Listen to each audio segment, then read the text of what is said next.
Salutations. Alors pourquoi cet air nonchalant? Parce que j'en ai marre d'attendre. Je suis du genre patient, mais là... C'est aussi parce que je suis un petit peu fatigué, hein, je sais pas si on voit bien les cernes. J'ai mal dormi à cause de... On s'en fout en fait. Après, préparez-vous parce que le problème en général, c'est que quand je suis fatigué... Je suis plus dynamique. Oui, je sais, c'est un petit peu bizarre, mais c'est comme ça chez moi. La vidéo risque de partir en live à un moment donné, ou pas, mais ça, je ne peux pas le savoir à l'avance. Bon, pour faire simple. Dans le précédent épisode, je vous parlais d'un petit détail visible pendant la conférence d'Apple qui pouvait laisser penser à une annonce aux alentours du 30 septembre prochain, ou tout simplement la date à laquelle le jeune garçon devait rendre son devoir. Mais bon, le souci du détail d'Apple pouvait quand même laisser espérer. Enfin, c'était bon de le noter. Or, pas de nouvelles depuis, donc ça semble totalement mort. Hein. Mais maintenant, on aurait enfin une vraie date. Enfin! Si on suit en tout cas des affirmations de certains leakers. Leakers, c'est ceux qui sont à l'origine de leak. Hein. Ce n'est pas la boisson alcoolisée. Oh, mais non, non, non, non!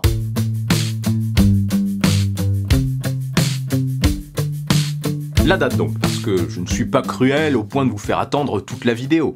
Ah si, tiens. Je vais peut-être faire ça. Mais non, je plaisante bien évidemment. Même si ça m'a traversé l'esprit, forcément. Je vous parle d'abord de la date, et juste après, je vous parle de quelques infos au sujet de l'iPhone 12. Enfin, des iPhone 12. Mais cette date alors! Les infos proviennent de plusieurs sources, dont MacRumors et le fameux Jon Prosser. On partirait, si on mixe tout ça, sur une présentation des prochains iPhone 12 le 13 octobre prochain. Donc oui, si c'est le cas, il va encore et encore falloir patienter, parce que le 13 octobre, ce n'est que la présentation. Mais bouge-toi, Tim, bordel! Pardon. Donc on partirait apparemment sur des précommandes le 16 octobre et une sortie en magasin le 23 octobre. Et peut-être juste pour la moitié des modèles d'ailleurs. Certains évoquent aussi une précommande possible directement après l'événement, donc le 13 octobre. Ça c'est une forte possibilité aussi, hein, à suivre. Donc, deux iPhone 12 d'abord. On a parlé un moment d'abord de l'iPhone 12 et de l'iPhone 12 Pro, les deux modèles centraux en premier, puis l'iPhone 12 mini et l'iPhone 12 Pro Max, je vais réussir à le dire convenablement, un peu plus tard, donc en novembre. Maintenant on repart sur une rumeur qu'il y avait avant, hein. Ça serait finalement le 12 mini et le 12 d'abord, puis les modèles Pro par la suite. C'est assez logique aussi. Il va donc encore falloir attendre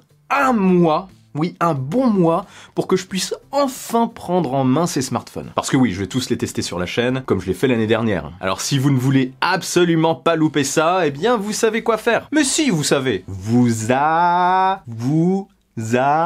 abonnez, fais pas semblant quoi. Alors quoi de neuf depuis ma dernière vidéo sur les iPhone 12, sur leur descriptif qui date de plusieurs mois. Pas grand chose à vrai dire, c'est un peu toujours pareil, il y a quand même quelques petits détails qui changent. On aura toujours 4 modèles, mais les noms semblent avoir un petit peu changé. Enfin, on reparle d'iPhone 12 mini, et non plus iPhone 12 tout court pour le petit modèle. Nom que je vous évoquais d'ailleurs il y a, je sais pas, 8, 9 mois, 1 an, je sais plus. Dans une vidéo théorie d'ailleurs totalement endiablée.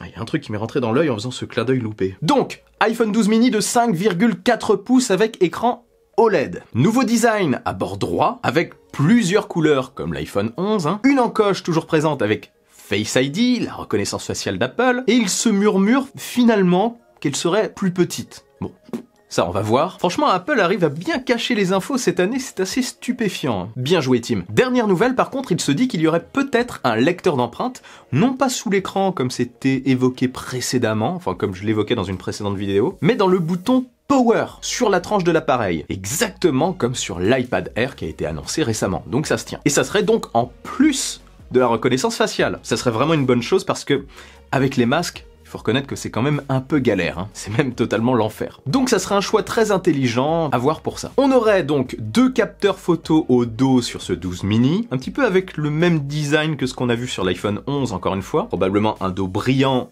et un carré en verre mat. Donc oui, 2 capteurs photo, mais cette fois-ci en mieux forcément, hein. Ils ne vont pas mettre les mêmes. Le processeur A14 pour faire tourner tout ça à fond, processeur déjà dévoilé lors de la précédente conférence, ce que j'avais trouvé plutôt étrange, hein, je vous l'avais dit, et la 5G. Accrochez-vous maintenant pour le prix, 859 € aux dernières nouvelles pour le petit modèle, ce qui...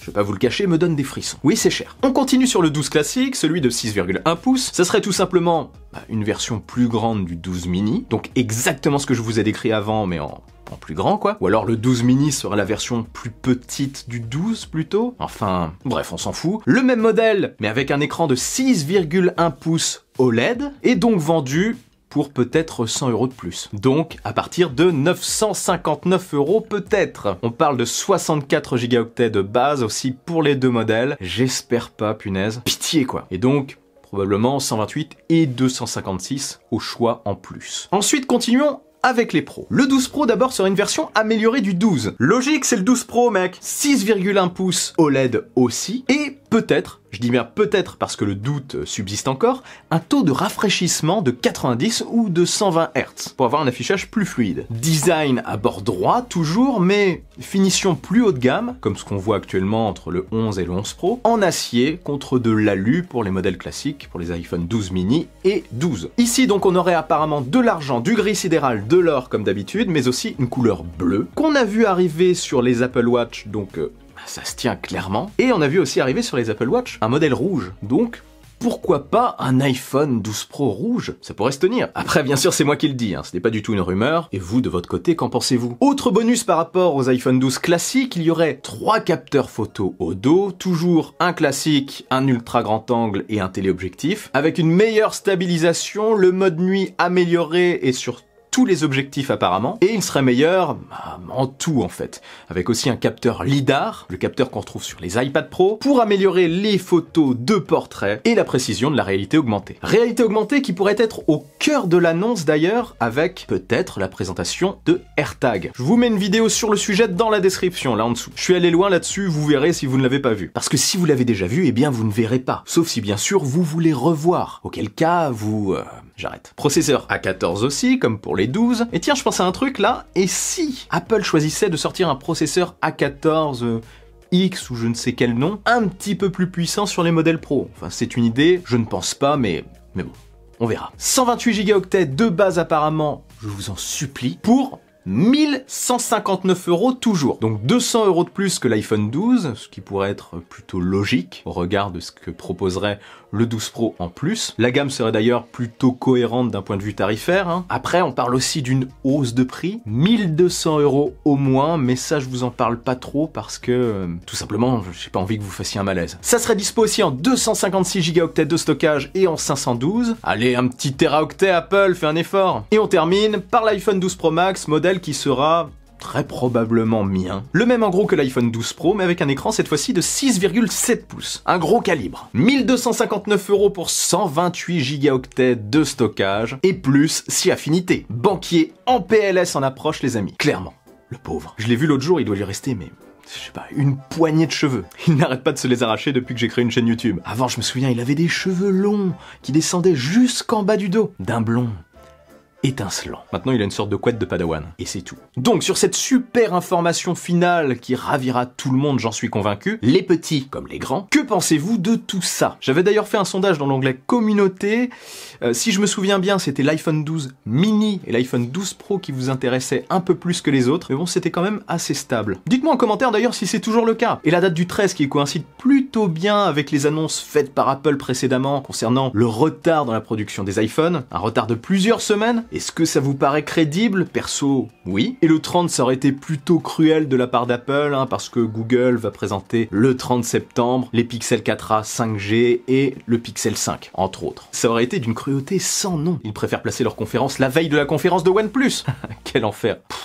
Quand j'y pense, novembre pour les pros, ça va quand même être super long. J'espère début novembre, hein, super rapidement, comme ce qu'on avait eu avec l'iPhone 10. Bon, bref, on se dit tout ça dans les commentaires. J'arrête, je suis parti un petit peu dans tous les sens. Je commence à avoir d'ailleurs un petit peu chaud. Et au passage, j'attends toujours mon Apple Watch 6. Qu'est-ce qui se passe? Quelle année géniale. Tout est en retard. Bon, si cette vidéo vous a plu et que vous voulez m'aider à passer le cap symbolique des 100K, partagez-la sans oublier le bon pouce en l'air qui claque.